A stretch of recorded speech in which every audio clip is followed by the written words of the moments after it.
The exact balance of power between the central and the state government varies from one federation to another. These balance depend mainly on the historical context in which the federation was formed. So the federation in which a country have, it also depend upon the historical values and how the federation was formed. And it is not necessary that what federation system we follow in India, it is also same for other countries. So we can say that federation can vary from one country to the another country. There are two kinds of routes through which federation have been formed. The first route involves independent states coming together on their own to form a bigger unit, so that by pulling sovereignty and retaining identity, they can increase their security. This type of coming together federation include the USA, Switzerland and Australia.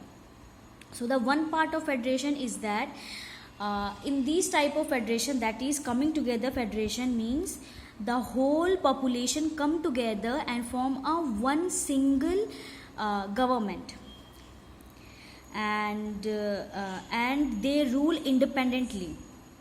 So these federation is known as the coming together federation. Just go, or you can say look to the topic, that is coming together. Coming together means the whole people will come together and they will form as one unit.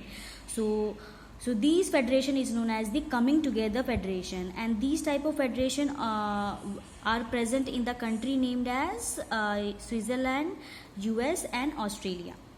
In these first category of federation, all the constituent states usually have equal power and are strong vis-a-vis the federal government.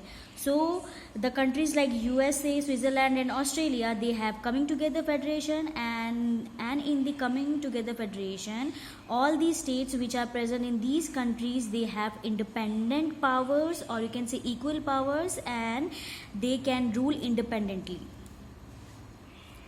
The second route is where a large country decide to divide its power between the constituent state and the national government, just like in our country India.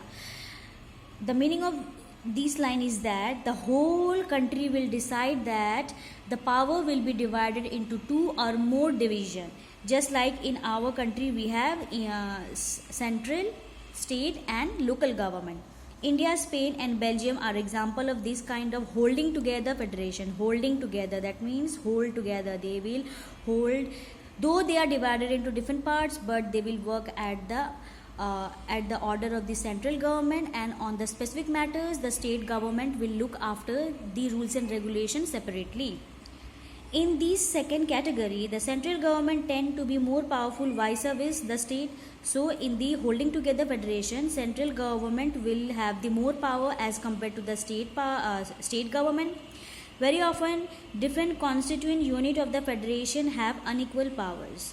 So in the holding together federation, the main power will be at the central government hand, and the state government can also rule independently on certain cases, which we will learn later on, the different lists, that is the union, state and concurrent list on which the state and the central government can have the powers.